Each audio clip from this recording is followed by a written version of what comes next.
Shalom untuk kita semua. Jemaat GKPI Cikarang Baru Resort Persiapan Cikarang menyampaikan selamat beribadah bagi Bapak Ibu dan saudara-saudari kami pada minggu hari ini, Minggu 31 Januari 2021, Minggu Septuagesima, Minggu kelima di tahun 2021. Dalam terang tema perkataan Yesus yang penuh kuasa. Kiranya ibadah kita pada hari ini melalui channel YouTube gereja kita GKPI Cikarang Baru menjadi sukacita bagi kita, serta menjadi hormat dan kemuliaan bagi Tuhan saja. Terlebih dahulu kami akan membacakan petugas yang melayani kita dalam ibadah minggu ini. Khotbah akan dibawakan oleh Amang Penatua P. Huta Galung, liturgis Amang Penatua P. Huta Barat, penegasan warta jemaat Inang Penatua F. Borudorok Saribu, doa syafaat Amang Penatua R.E. Simatupang, pemusik Daniel Sianturi, Bapak S. Manalu dan tim, song leader Bapak S. Sianturi dan tim, penanggung jawab ibadah Penatua R. Boru Siregar. Demikianlah yang melayani kita dalam ibadah minggu ini. Kami mengucapkan selamat beribadah, Tuhan Yesus memberkati.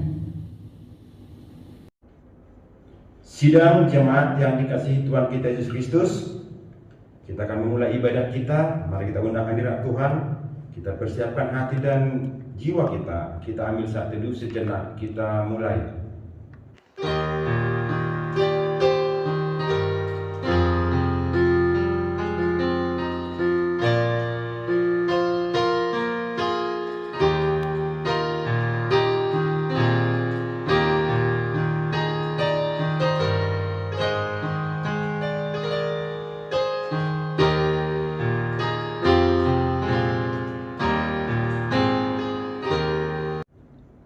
Selesai. Kita angkat pujian kita.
Di dalam nama Allah Bapa, Anaknya Tuhan Yesus Kristus dan Roh Kudus, Halik langit dan bumi. Amin. Demikianlah firman Tuhan. Marilah kepadaku semua yang letih lesu dan berbeban berat, aku akan memberi kelegaan kepadamu. Pikulah kuk yang kupasang dan belajarlah kepadaku, karena aku lemah lembut dan rendah hati, dan jiwamu akan mendapat ketenangan. Haleluya. Haleluya. Haleluya. Haleluya.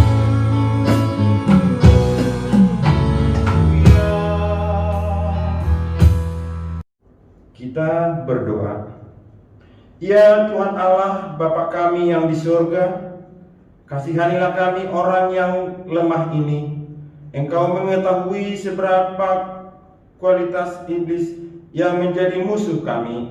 Kami mengaku tidak jarang kami dikalahkan karena kelemahan kami. Oleh sebab itu, kami mohon kepadamu, kuatkanlah kami dan berilah kami kemenangan atas dosa dan kuasa oleh karena penderitaan anakmu yang engkau kasihi, Tuhan Yesus Kristus. Amin. Kita bernyanyi.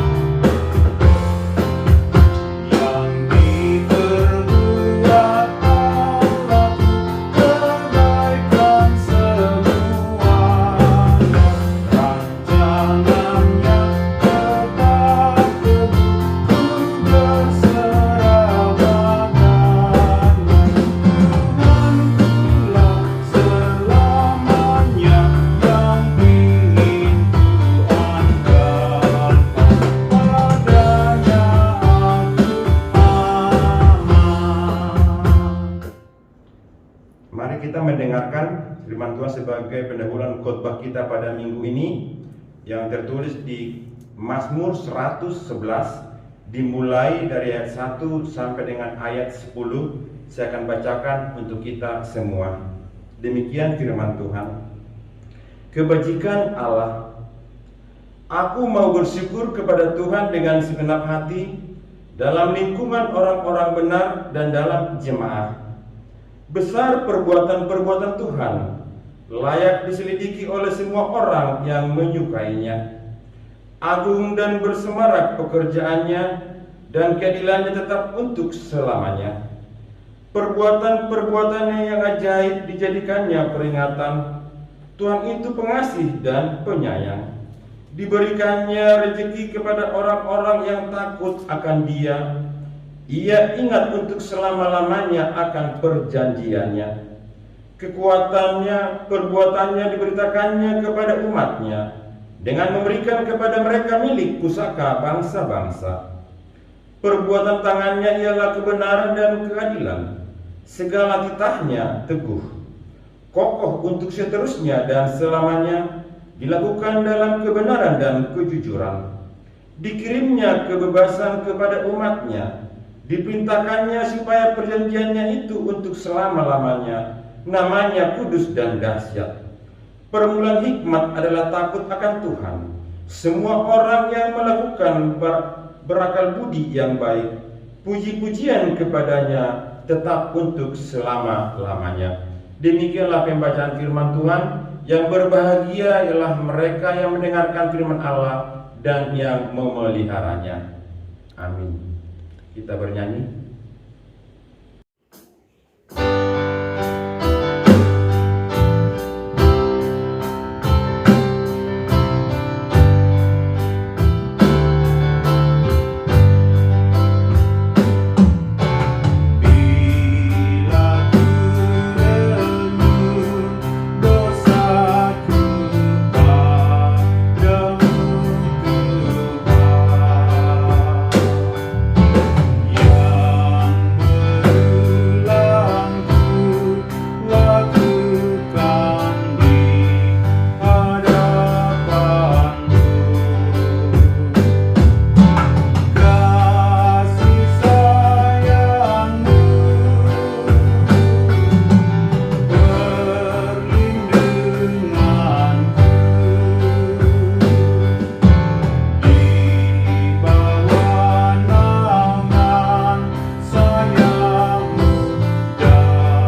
Marilah kita mengaku dosa di hadapan Tuhan. Dan sebelum kita mengaku dosa, mari kita renungkan segala dosa dan kesalahan kita yang kita perbuat selama 1 minggu ini. Kita mulai.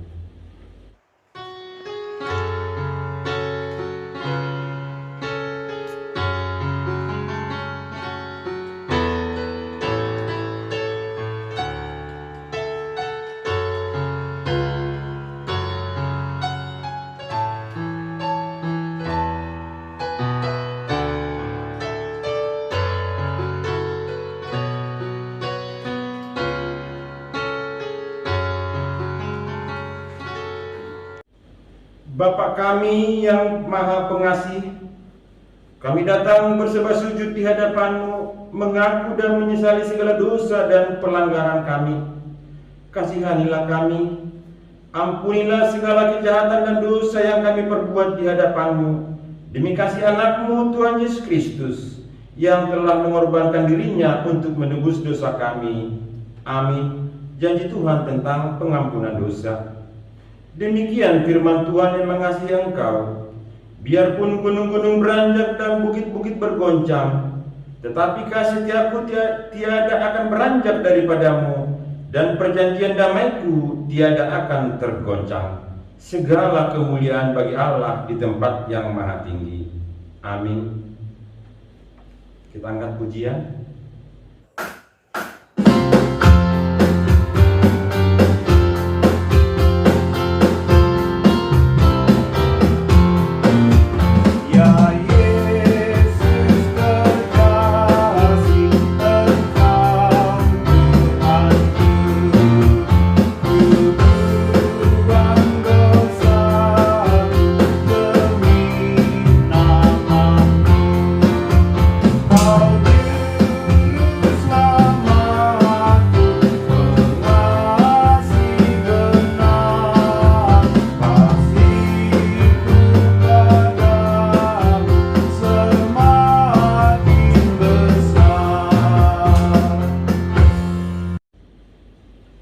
Marilah kita mendengarkan hukum Tuhan atau petunjuk hidup baru untuk kita minggu ini, yaitu Kisah Tita yang kelima sampai dengan yang ke-10.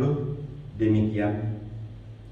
Tita yang kelima, hormatilah orang tuamu agar engkau berbahagia dan lanjut usiamu di bumi yang diberikan Allah kepadamu. Maksudnya adalah kita harus takut serta kasih kepada Allah. Sebab itu jangan kita bersikap remeh terhadap orang tua kita, terhadap pemerintah dan terhadap orang-orang yang lebih tua. Jangan kita menimbulkan kemarahan mereka, tetapi hendaklah kita selalu menghormati dan mengasihi mereka, menuruti dan menyelami jiwa mereka, serta senantiasa berbuat baik kepada mereka. Tita yang ke-6, jangan engkau membunuh. Maksudnya adalah kita harus takut serta kasih kepada Allah.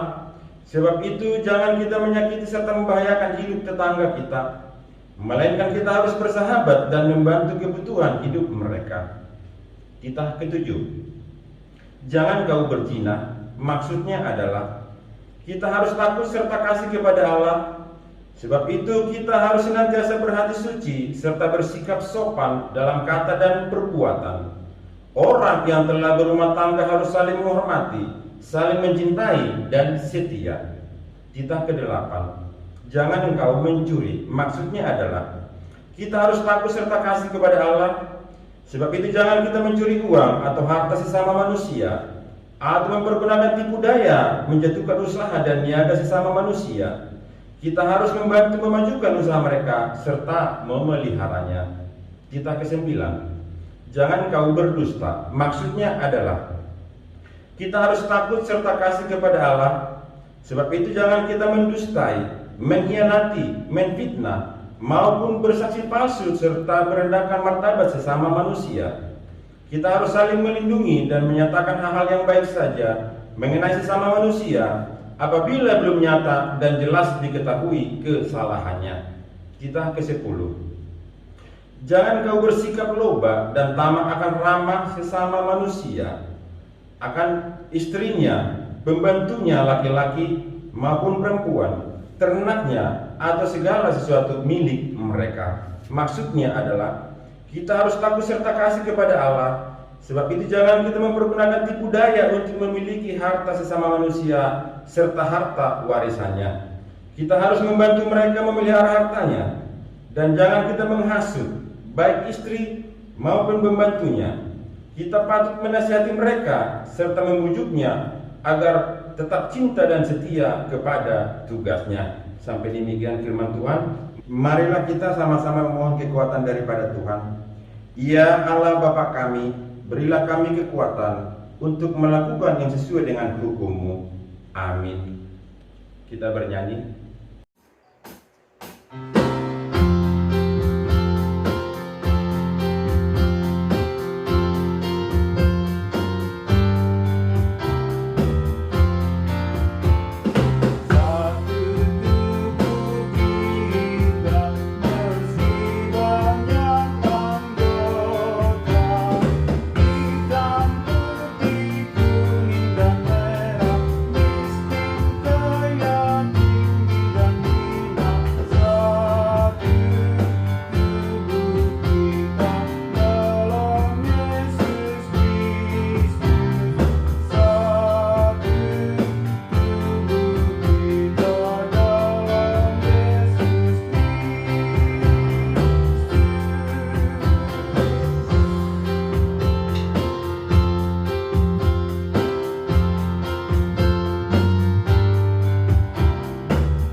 Marilah kita bersaksi mengikrarkan pengakuan iman kita bersama jemaat pada segala abad di seluruh dunia. Aku percaya kepada Allah Bapa yang Maha Kuasa, Halik langit dan bumi. Aku percaya kepada Yesus Kristus, Anaknya yang tunggal Tuhan kita, yang dikandung daripada Roh Kudus, lahir dari anak darah Maria, yang menderita di bawah pemerintahan Pontius Pilatus, disalibkan, mati dan dikuburkan, turun ke dalam kerajaan maut, pada hari yang ketiga, bangkit pula dari antara orang mati, naik ke surga, duduk di sebelah kanan Allah Bapa yang Maha Kuasa, dan akan datang dari sana untuk menghakimi orang yang hidup dan yang mati. Aku percaya kepada Roh Kudus, gereja yang kudus dan am, persekutuan orang kudus, pengampunan dosa, kebangkitan daging, dan hidup yang kekal. Amin. Mari kita mendengarkan penegasan warta jemaat, dilanjutkan dengan doa syafaat. Shalom buat kita semua. Penegasan warta jemaat pada hari ini, Minggu 31 Januari 2021. Yang pertama, ibadah live streaming. Diberitahukan kepada seluruh jemaat bahwa ibadah live streaming dilaksanakan pada setiap hari Minggu, ibadah umum pukul 10 waktu Indonesia bagian Barat sampai dengan selesai. Setiap hari Minggu pukul 8 waktu Indonesia bagian Barat untuk ibadah sekolah minggu, dimulai pada awal Februari 2021. Ibadah live streaming ini akan berlangsung sampai situasi kondisi negara, lingkungan dinyatakan bebas dari COVID-19 oleh pihak pemerintah. Pelaksanaan kebaktian. Diberitahukan kepada semua jemaat bahwa gereja kita masih melakukan ibadah secara online melalui media YouTube, dan untuk kebaktian di gereja dihadiri oleh petugas dan penatua sambil melihat perkembangan selanjutnya dari tim gugus COVID-19. Berita duka cita. Telah dipanggil Tuhan dengan tenang orang tua yang kita kasihi, Opu Rido Boru Siahaan, usia 84 tahun, orang tua atau ibu dari Inang F. Boru Simanjuntak pada tanggal 23 Januari 2021 di Perumahan Tropicana Cikarang Baru dan akan dikebumikan di Bona Pasogit. Mari kita bawakan dalam doa supaya keluarga yang ditinggalkan diberi kekuatan dan penghiburan yang dari Tuhan, dan semua rencana keluarga di Bona Pasogit diberkati oleh Tuhan. Jemaat yang berulang tahun minggu ini: Brian Stefano Manulang,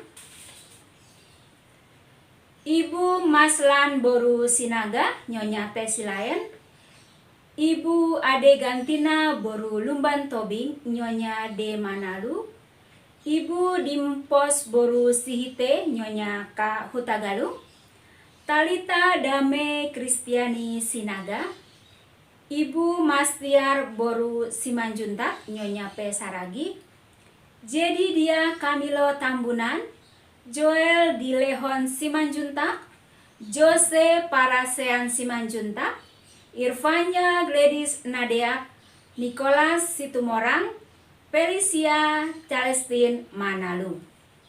Pendeta, PHC, majelis, dan semua anggota jemaat GKPI Cikarang Baru mengucapkan selamat ulang tahun bagi Bapak, Ibu, saudara-saudari, dan anak-anak kami yang berulang tahun pada minggu ini. Tuhan Yesus memberkati. Persembahan bulanan. Diterima persembahan bulanan dari keluarga Halumban Gaul Boru Aritonang, keluarga S Yanturi Boru Panjaitan, keluarga L Boru Tambun, keluarga A Sidabutar Boru Sinaga, keluarga M Sirait. Janji iman untuk pembangunan rumah dinas pendeta. Diterima janji iman untuk pembangunan rumah dinas pendeta GKPI Cikarang Baru Resort Persiapan Cikarang dari keluarga E Marpaung Boru Sidabutar, keluarga S Yanturi Boru Panjaitan, keluarga L Boru Tambun, keluarga M Sirait, keluarga AL Siburian Boru Simanjuntak. Persembahan minggu. Diterima persembahan minggu tanggal 24 Januari 2021 dari keluarga S Yanturi Boru Panjaitan, keluarga L Boru Tambun, keluarga AL Siburian Boru Simanjuntak. Kiranya Tuhan Yesus memberkati dan melimpahkan kasih karunia-Nya kepada keluarga dan saudara-saudari kita yang telah memberikan persembahan bulanan, janji iman, persembahan ibadah keluarga, serta ucapan syukur di sepanjang minggu ini. Sebagai catatan, persembahan bulanan, janji iman, bakti bulanan, serta ucapan syukur dapat diberikan melalui transfer ke nomor rekening GKPI Cikarang Baru. Untuk data keuangan jemaat, baik kas diakoni, kas pembangunan, kas penggalangan dana, dan kas jemaat, dapat kita baca pada warta jemaat yang telah dikirimkan melalui WA Group GKPI Cikarang Baru. Demikian penegasan warta kita pada minggu hari ini. Tuhan Yesus memberkati. Bapak Ibu yang dikasihi Tuhan Yesus Kristus, mari kita berdoa syafaat. Kita berdoa. Tuhan Allah Bapa kami yang bertahta di dalam kerajaan surga, puji syukur ya Tuhan kami ucapkan kehadirat-Mu atas berkat dan pertolongan Tuhan kepada kami, di mana Tuhan menuntun kami Tuhan di dalam perjalanan hidup kami. Terima kasih Tuhan atas kasih karunia-Mu, di mana Tuhan memberikan kepada kami kesehatan hingga kami Tuhan dapat berdiri Tuhan pada saat ini di dalam keadaan sehat walafiat. Dan juga Tuhan kami berdoa buat seluruh jemaat-Mu GKPI Cikarang Baru yang melaksanakan ibadah live streaming ya Tuhan. Dimanapun mereka berada, biarlah Tuhan yang hadir di tengah-tengah mereka. Berkati mereka Tuhan. Dan juga Tuhan, biarlah ibadah kami Tuhan menjadi sukacita bagi kemuliaan nama Tuhan. Dan juga Tuhan, nyanyian-nyanyian dan doa-doa kami Tuhan, biarlah itu menjadi pengharapan kami kepada-Mu. Dan juga Tuhan, para hamba-Mu yang bertugas atau ambil bagian dalam ibadah ini Tuhan, kiranya berikan kepada mereka roh hikmat pengetahuan, supaya di dalam melaksanakan tugas mereka Tuhan, semuanya dalam keadaan kasih daripada Tuhan. Dan juga Tuhan, kami berdoa pada saat ini Tuhan, buat jemaat-Mu Tuhan. Biarlah Tuhan yang selalu hadir di tengah-tengah mereka Tuhan. Dan kami lihat Tuhan pada situasi saat ini Tuhan, yaitu di dalam pandemi COVID-19. Kami Tuhan seluruh jemaat-Mu, biarlah Tuhan yang selalu menyertai dan membimbing kami Tuhan. Jauhkan daripada kami Tuhan rasa ketakutan, supaya di dalam menjalankan tugas dan kewajiban kami Tuhan, selalu kami mengandalkan kehadiran Tuhan dalam kehidupan kami. Dan juga Tuhan, kami percaya Tuhan, Tuhan akan selalu menguatkan kami Tuhan. Apapun yang terjadi di dalam kehidupan kami, hanya Tuhanlah yang selalu kami andalkan di dalam kehidupan kami. Kami juga Tuhan berdoa buat para jemaat-Mu yang berulang tahun pada minggu ini Tuhan. Terima kasih Tuhan atas Tuhan berikan umur yang panjang kepada mereka.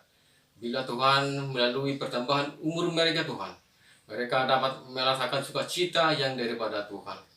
Dan juga Tuhan pada jemaat-Mu yang akan memberikan persembahan bulanan, janji iman, ucapan syukur, kiranya Tuhan menambahkan berkat-berkat yang berlimpah kepada mereka, supaya mereka Tuhan dapat melaksanakan atau melakukan kewajiban-kewajiban mereka di gereja-Mu Tuhan. Berkati segala tugas dan pekerjaan mereka Tuhan. Boleh Tuhan semuanya untuk memuliakan nama Tuhan. Dan juga Tuhan, kami berdoa Tuhan buat bangsa dan negara kami Tuhan, yang pada saat ini Tuhan kami dilanda itu Tuhan, yaitu COVID-19. Tuhan, jangan kami biarkan Tuhan menjalani kehidupan kami Tuhan hanya mengandalkan kekuatan kami.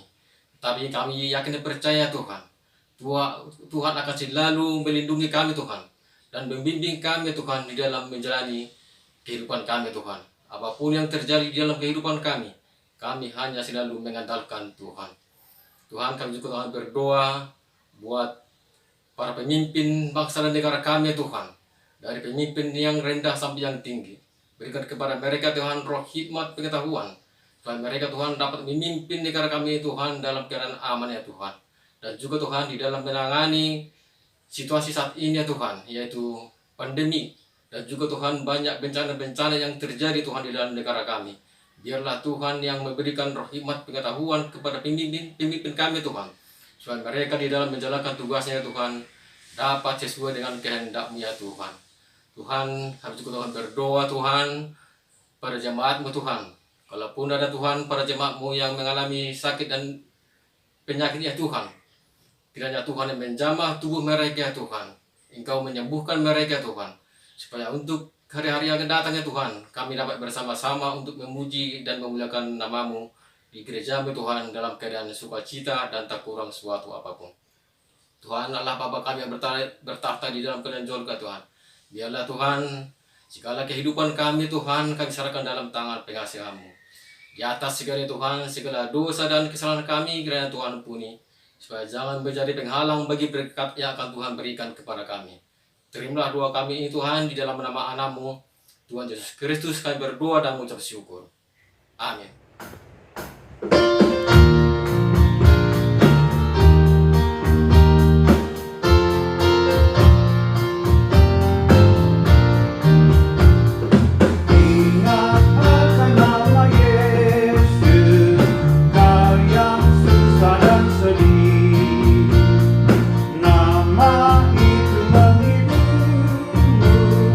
Mana saja kau pergi, itulah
Kami sudah menaikkan lagu pujian di hadapan Tuhan, sudah mendengarkan sebagian dari firman Tuhan pada ibadah kami siang hari ini.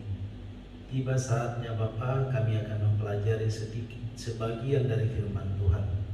Biarlah Tuhan sendiri yang mengurapi hati dan pikiran kami, mengurapi hati dan pikiran jemaat Tuhan dimanapun mereka berada, dan menjamah hati kami, menjamah pemikiran kami sehingga kami boleh mengerti firman Tuhan yang Tuhan perdengarkan sendiri pada kami siang hari ini. Terima kasih Bapa, layakkan kami dengan darah anak Tuhan Yesus Kristus. Sucikan kami terlebih dahulu, agar kami layak untuk mempelajari dan mendengarkan firman Tuhan, biar menjadi rema dalam hidup kami, menjadi pelita apabila kami berjalan menjalani hidup kami untuk waktu-waktu yang Tuhan berikan dan Tuhan karuniakan kepada kami. Dalam nama anak Tuhan Yesus Kristus kami berdoa dan mengucap syukur. Amin. Saudara terkasih, firman Tuhan yang menjadi khotbah buat kita pada kebaktian kita minggu hari ini, Minggu Septuagesima, dengan tema perkataan Yesus yang penuh kuasa, tertulis dari Injil Lukas pasalnya yang keempat, ayatnya yang ke-31 sampai dengan ayatnya yang ke-37. Saya akan membacakan untuk kita semua. Demikian firman Tuhan di bawah judul Yesus dalam rumah ibadat di Kapernaum. Kemudian Yesus pergi ke Kapernaum, sebuah kota di Galilea, lalu mengajar di situ pada hari-hari Sabat. Mereka takjub mendengar pengajarannya, sebab perkataannya penuh kuasa. Di dalam rumah ibadat itu ada seorang yang kerasukan setan, dan ia berteriak dengan suara keras, "Hai engkau orang Yesus orang Nazaret, apa urusanmu dengan kami?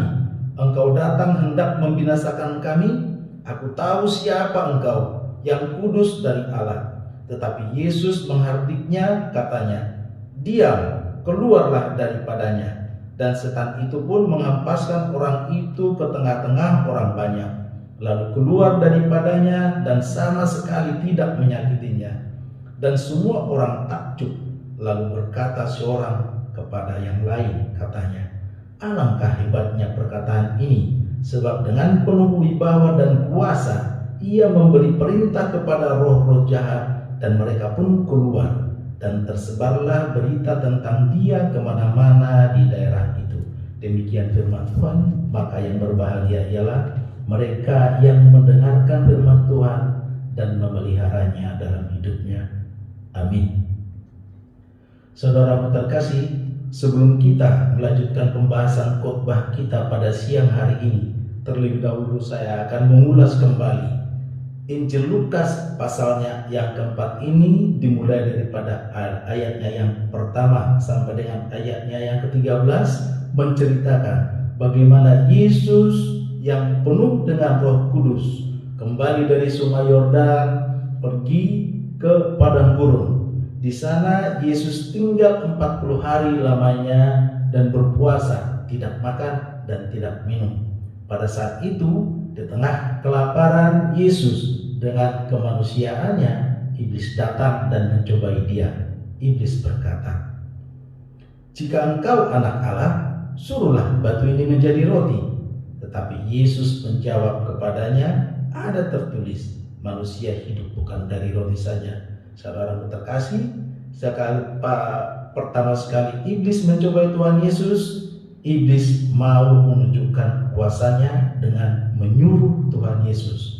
Kemudian ia kembali membawa Yesus ke suatu tempat tinggi, dan dalam sekejap mata iblis menunjukkan kemegahan dan kekayaan kerajaan dunia. Dia juga mencoba membohongi Tuhan Yesus kalau iblis mengatakan bahwa semuanya kemegahan dan kekayaan dunia, kerajaan dunia itu telah diserahkan kepadanya, dan ia akan menyerahkan kepada sekehendak hatinya. Dan dia mengatakan kepada Yesus, "Kalau engkau Yesus menyembah aku akan memberikan semua kekayaan ini kepadamu." Lalu Yesus berkata, "Ada tertulis, engkau harus menyembah Tuhan Allahmu dan hanya kepada Dia saja engkau berbakti. Pada kali ini Yesus juga sudah mulai mengatakan kepada iblis bahwa ada tertulis bahwa engkau harus menyembah Tuhan Allahmu. Dalam posisi ini hanya ada Yesus dan iblis. Tuhan berkata, hanya menyembah Tuhan Allahmu kepada iblis. Dengan demikian Yesus sudah mengatakan posisinya bahwa aku adalah Tuhan, engkau harus menyembah aku. Pada saat yang ketiga, iblis juga membawa Yesus ke suatu tempat tinggi di Yerusalem, di bumbungan bait Allah yang tinggi. Si iblis juga mencobai Tuhan Yesus di sana. Dia mulai mengaku keberadaan Tuhan Yesus. Dia berkata kepada Yesus demikian, jika engkau anak Allah, jatuhkanlah dirimu dari sini ke bawah, sebab ada tertulis mengenai engkau, Ia memerintahkan malaikat-malaikatnya untuk melindungi engkau, dan mereka akan menatang engkau di atas tangannya, supaya kakimu jangan terantuk kepada batu. Yesus sudah mengetahui taktik ini. Tak kembali Yesus menegaskan, Yesus berkata bahwa ada firman, jangan engkau mencobai Tuhan Allahmu. Kembali Yesus menegaskan bahwa aku adalah Allah, jangan cobai aku. Sesudah itu iblis mengakhiri semua pencobaannya kepada Tuhan Yesus. Dia mundur daripadanya dan menunggu waktu yang baik. Satu catatan buat kita, saudara yang terkasih, bahwa si iblis ternyata tidak akan pernah menyerah dan tidak akan pernah tinggal diam. Dia cuma mundur daripadanya dan menunggu waktu yang baik untuk kembali datang kepada Yesus dan kembali datang untuk mencobai, bahkan mengacaukan pekerjaan Tuhan Yesus. Pada bait selanjutnya, saudara terkasih, Yesus kembali ke Galilea.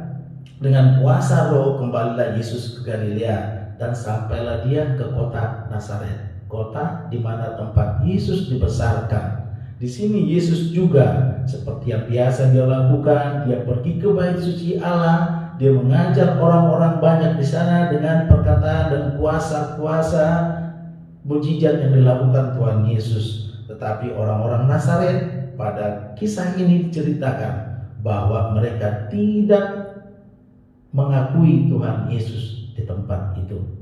Karena perkataan-perkataan Yesus yang pada suatu kesempatan, pada saat Yesus membaca nubuatan Nabi Yesaya, setelah membuka dan menemukan nas di mana ada tertulis, Roh Tuhan ada padaku, oleh sebab Ia telah mengurapi aku untuk menyampaikan kabar baik kepada orang-orang miskin, dan Ia telah mengutus aku untuk memberitakan pembebasan kepada orang-orang tawanan dan penglihatan bagi orang-orang buta, untuk membebaskan orang-orang yang tertindas, dan untuk memberitakan tahun rahmat Tuhan telah datang.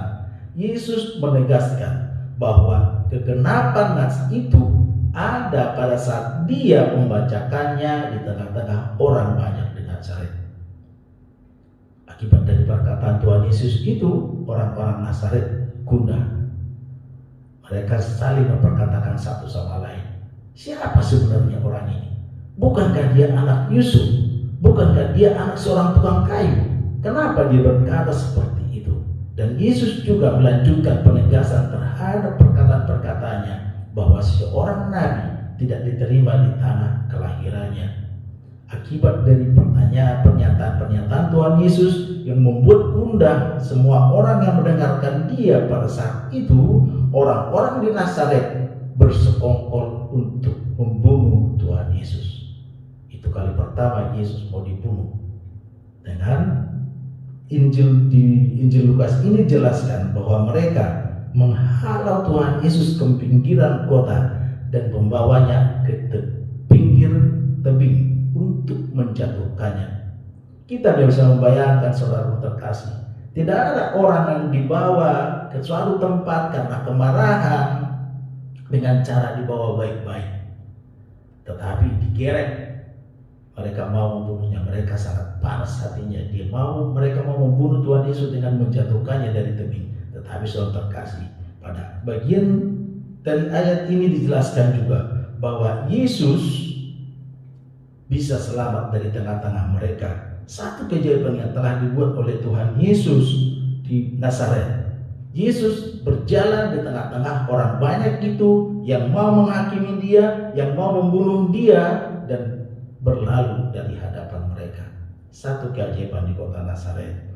Pada akhirnya seorang terkasih setelah dari Nazaret, Yesus melanjutkan ke Kapernaum, satu kota di pinggiran Danau Galilea, di daerah Galilea juga. Jadi Nazaret dan Kapernaum adalah satu daerah yang dinamakan Galilea. Kapernaum itu di pinggiran Danau Galilea yang kita kenal juga dengan Laut Galilea karena luas wilayahnya sedemikian. Orang-orang juga mengenalnya dengan Danau Tiberias. Di sini Yesus diterima. Itulah menjadi nats, jadi khotbah kita untuk hari ini. Kemudian Yesus pergi ke Kapernaum, sebuah kota di Galilea, lalu mengajar di situ pada hari-hari Sabat. Yesus memperdengarkan kembali, mengajarkan kembali berita keselamatan itu, tentang kasih, tentang sukacita, tentang persaudaraan, dan semua mereka takjub mendengar pengajarannya, sebab perkataan-perkataannya penuh kuasa. Di dalam rumah ibadat itu, saudara yang terkasih, tadi kita sudah baca di pendahuluan bahwa iblis tidak tinggal diam. Dia selalu mencari kesempatan dan mencuri kesempatan untuk memperdengarkan dan memperlihatkan dirinya. Di bait suci pun ada orang kerasukan setan. Ada satu orang kerasukan setan di bait suci itu. Dan orang kerasukan setan ini berteriak. Dia mengatakan seperti ini, "Hai Yesus, engkau Yesus orang Nazaret, apa urusanmu dengan kami?" Kita bisa melihat saudara yang terkasih, dengan berteriak seperti itu, dia mau mengatakan, si iblis mau mengatakan bahwa ada sosok Yesus di tengah-tengah mereka yang berasal dari Nazaret.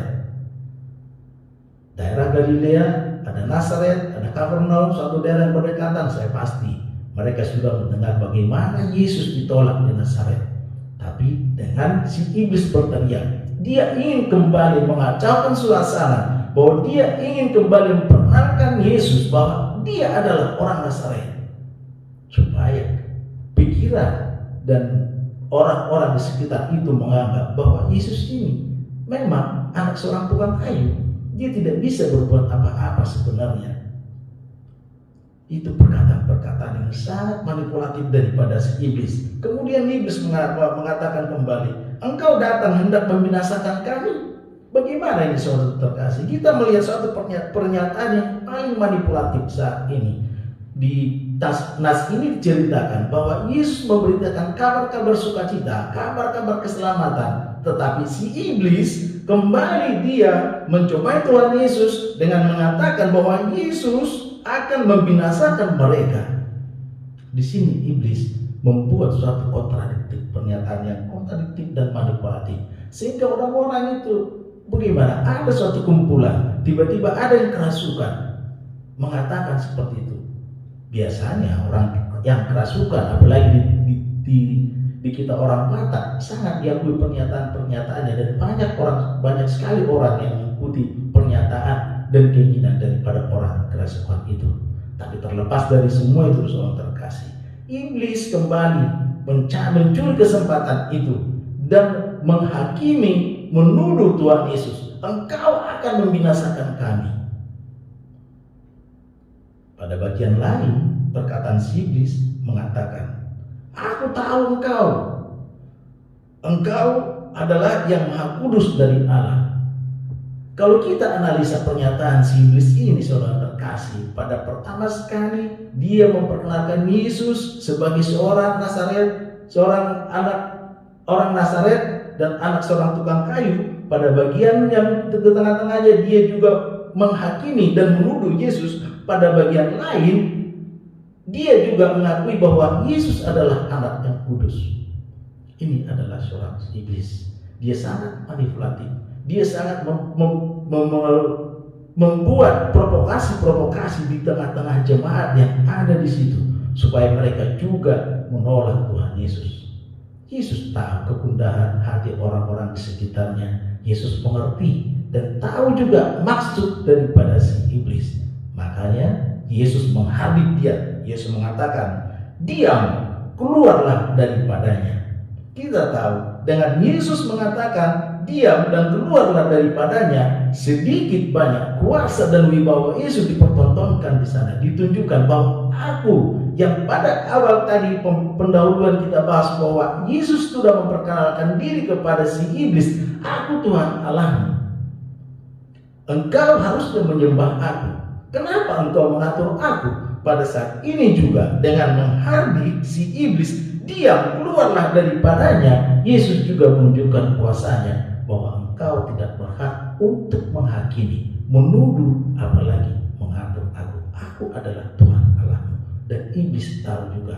Tetapi saudara terkasih, pada firman Nats yang kita baca hari ini, iblis sudah mengakui engkau adalah anak yang kudus dari Allah. Tetapi yang mau kita pertanyakan sekarang, pernyataan yang dikeluarkan oleh si iblis itu, apakah itu benar-benar keluar daripada hatinya, keluar daripada imannya kepada Tuhan? Bukan, saudara terkasih. Dia membuat pernyataan-pernyataan kontradiktif dan manipulatif hanya untuk mempengaruhi orang-orang, menggagalkan seluruh rencana daripada Tuhan. Terlepas daripada pada saat itu, iblis tidak boleh memberitahukan siapa sebenarnya Tuhan Yesus, karena bukan saatnya, belum saatnya memperkenalkan Tuhan Yesus yang sebenarnya. Terlepas dari situ, kita tahu sosok si iblisnya seperti apa. Nah, terhadap kita saudara terkasih, bagaimana kita sebenarnya dalam berkehidupan berjemaat di sekeliling kita, di keluarga kita, sosok-sosok yang kita perlihatkan itu seperti apa? Apakah kita selalu juga mengatakan sesuatu hal yang tidak baik kepada saudara-saudara kita, kepada orang-orang kita? Kita memperkatakan, menuduh dan menghakimi orang-orang di sekitar kita seperti halnya si iblis telah mengatakan itu kepada Yesus? Apakah kita selalu memelihara sifat-sifat yang lain daripada si iblis? Keangkuhan, keserakahan, tinggi hati, iri hati, dan semua yang tidak baik bagi sesama kita. Jangan-jangan kita adalah orang yang kerasukan di bait suci Allah itu. Pada saat kita melakukan sesuatu tidak adil kepada orang lain, percayalah, kita juga sudah dirasuki oleh si iblis. Pada saat kita membiarkan hati kita didiami oleh keangkuhan, kesombongan, iri hati, percayalah, kita juga salah satu dari orang yang dirasuki oleh iblis. Pada saat kita marah terhadap suasana, terhadap keluarga kita, anak-anak kita, dan sekeliling kita juga sudah dirasuki oleh iblis. Bagaimana caranya saudara terkasih? Apakah kita membiarkan hal itu terjadi? Apakah saya membiarkan hal itu terjadi? Saya menjadi salah satu orang yang dirasuki oleh iblis karena perkataanku, perbuatanku, dan sifat-sifat yang kurang baik daripadaku. Pada nats ini, Tuhan Yesus berpesan kepada kita, hardiklah, karena kita juga punya kuasa daripada yang maha tinggi. Kita adalah anak-anak Allah. Hardiklah semua manifestasi-manifestasi si iblis yang ada di dalam hati kita masing-masing. Bicaralah, diam, keluarlah engkau hai tinggi hati daripada hatiku. Keluarlah engkau hai kesombongan daripada hatiku. Keluarlah engkau hai semua iri dengki dan semua berbentuk yang jahat daripada hatiku. Supaya apa saudara kasih? Lihatlah, orang yang ditinggalkan oleh si iblis menghempaskannya setelah dihardik oleh Tuhan Yesus dan tidak tersakiti, tidak luka apapun. Dia juga mendapat kelegaan dan keselamatan. Dengan seperti itu kita percaya, dengan menghardik semua perbuatan-perbuatan menjadi manifestasi si iblis dalam hati kita, kita akan mendapat kelegaan di dalam Tuhan Yesus. Saudara terkasih, nats kita mengajarkan untuk pada hari ini bahwa dengan dan bersama Tuhan Yesus kita bisa melakukan, memberikan yang terbaik dalam hidup kita. Dan pada bagian terakhir daripada nats kita, semua orang yang ada di sekitar itu, yang ada di tempat itu merasa takjub. Mereka mengatakan, Alangkah hebatnya perkataan ini, sebab dengan penuh wibawa dan kuasa ia memberi perintah kepada roh-roh jahat dan mereka pun keluar. Dan tersebarlah berita tentang dia kemana-mana di daerah itu. Saudara terkasih,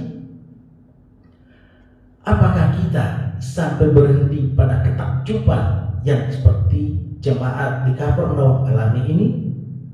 Saya mengatakan kepada kita semua, jangan berhenti hanya sekedar takjub, hanya sekedar mengagumi, tetapi keluarlah saudara terkasih. Keluarlah dan nyatakanlah ketakjuban itu dengan semua perbuatan-perbuatanmu. Pada saat ini, di tengah-tengah pandemi yang sedang berlangsung saat ini, kita melihat juga keajaiban itu ada. Bagaimana tidak sebuah benda hidup yang tidak kelihatan bisa mempengaruhi seluruh kehidupan orang banyak di muka bumi ini, menghentikan perekonomian, memporak-porandakan negara-negara adikuasa. Bukankah suatu keajaiban? Percayakah saudara bahwa semua yang terjadi di tengah-tengah kita saat ini atas persetujuan dan kuasa dari Yang Maha Tinggi? Ya, atas semua kuasanya dia memperlihatkan bahwa ada Tuhan yang mengatur dunia ini. Itu adalah keajaiban. Kita tidak melihat apapun, tapi kita terpengaruh olehnya. Bukan kita saja, semua orang di muka bumi ini berhenti seolah-olah dia mencari sesuatu. Ada apa sebenarnya? Apa ini penyakitnya? Dan sampai sekarang belum ada obatnya. Cuma vaksin yang kita harapkan selama ini untuk memberantas COVID-19 ini. Saudara terkasih, pada pandemi saat ini juga beberapa saudara-saudara kita di antara kita ada yang kena, ada yang terinfeksi. Di tengah-tengah obat yang tidak ada, vaksin yang sedang kita tunggu-tunggu, tapi mereka memperoleh kesembuhan. Bukankah itu sebuah keajaiban? Keajaiban. Saya yakin untuk setiap kita yang kena terinfeksi, dengan doa-doa kita, dengan hati kita yang selalu bersandar kepada Tuhan, Tuhan menolong kita dan menunjukkan keajaiban itu kepada setiap keluarga-keluarga yang telah dipulihkan oleh Tuhan. Itu juga keajaiban. Saya tidak tahu saudara terkasih apakah takjub karena hal ini, tetapi saya iya. Kita takjub dengan perbuatan-perbuatan Tuhan Yesus. Kita takjub dengan situasi saat ini. Kita takjub apabila kita sudah bisa melewati sampai sekarang kita bisa kembali beribadah di hadapan Tuhan. Semua karena rencana dan kemurahan Tuhan.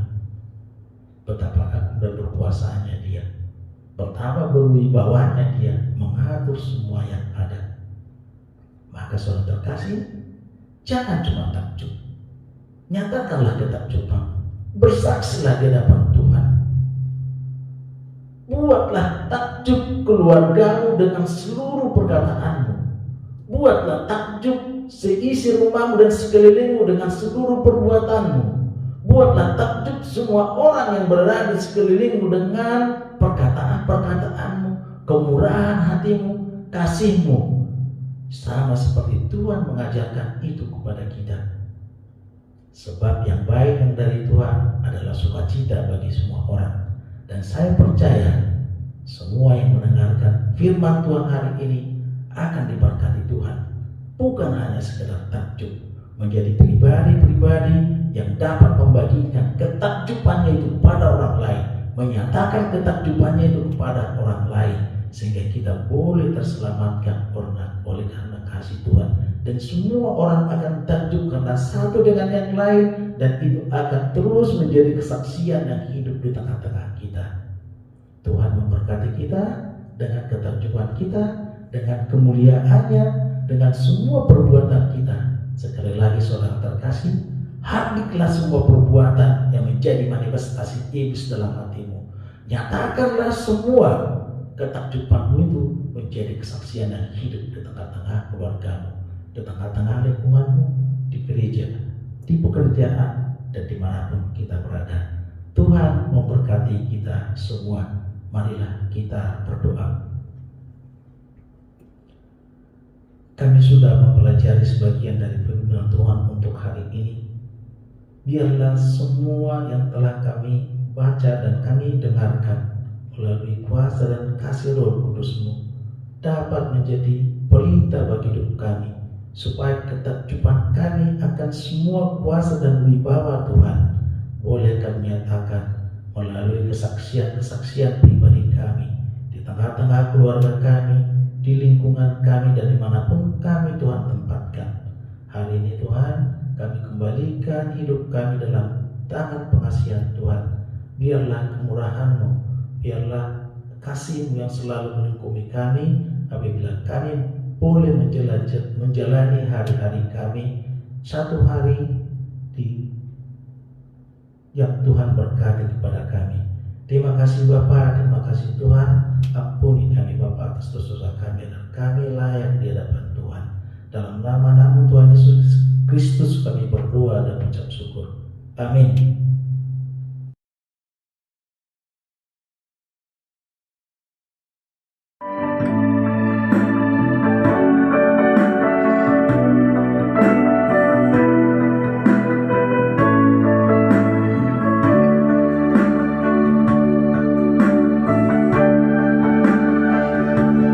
Bila kau inginkan sesuatu terjadi,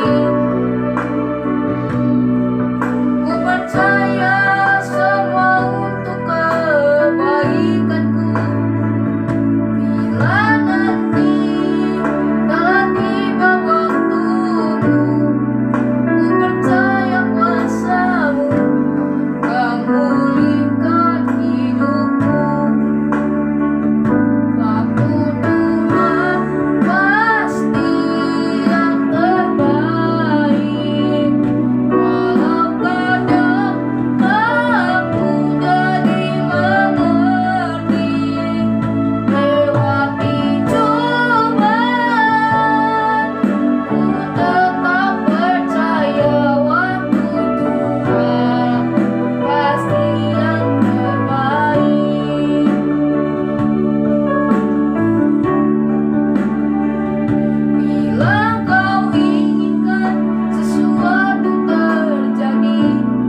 kita untuk menyerahkan persembahan kita pada hari ini tertulis dari Mazmur 116 ayatnya yang ke-17 dan ke-18. Demikian firman Tuhan.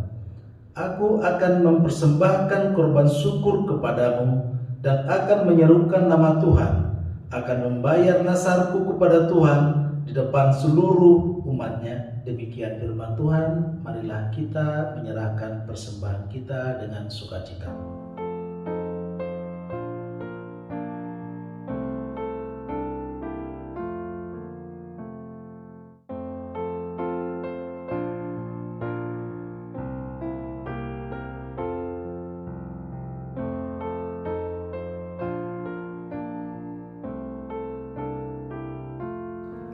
Marilah kita menyerahkan persembahan kita ke hadapan Allah. Kita berdoa. Ya Allah Bapa kami yang di surga, kami mengaku dengan setulus hati, Engkaulah sumber segala berkat dan karunia. Di sini kami memberikan persembahan syukur kami kepadamu. Terimalah persembahan umat-Mu dan berkatilah menjadi alat kesaksian, persekutuan, dan pelayanan umat-Mu ini. Jadikanlah hidup kami persembahan yang berkenan kepadamu, dan pakailah hidup kami untuk turut menghadirkan tanda-tanda kerajaan-Mu di seluruh dunia ini. Kasih, keadilan, dan damai sejahtera, sukacita, bukalah hati kami oleh Roh Kudus-Mu, agar kami senantiasa mengucapkan syukur kepadamu di dalam nama Yesus Kristus Tuhan kami. Amin.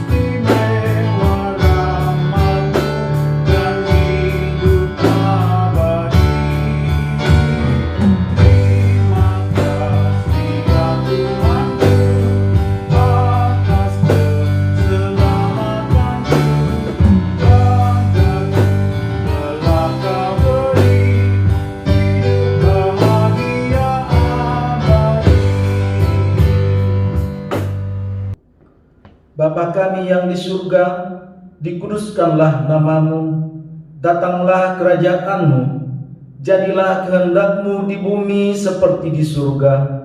Berikanlah kami pada hari ini makanan kami yang secukupnya, dan ampunilah kami akan kesalahan kami, seperti kami juga mengampuni orang yang bersalah kepada kami.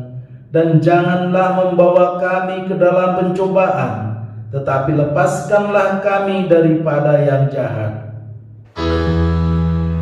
Karena Kau yang punya kerajaan dan kekuasaan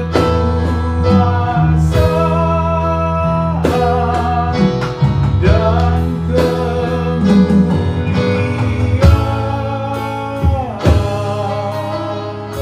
sampai selama-lamanya.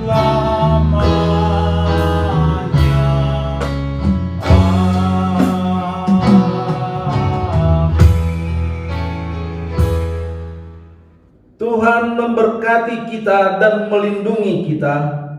Tuhan menyinari kita dengan wajah-Nya dan memberi kita kasih karunia. Tuhan menghadapkan wajah-Nya kepada kita dan memberi kita damai sejahtera. Amin.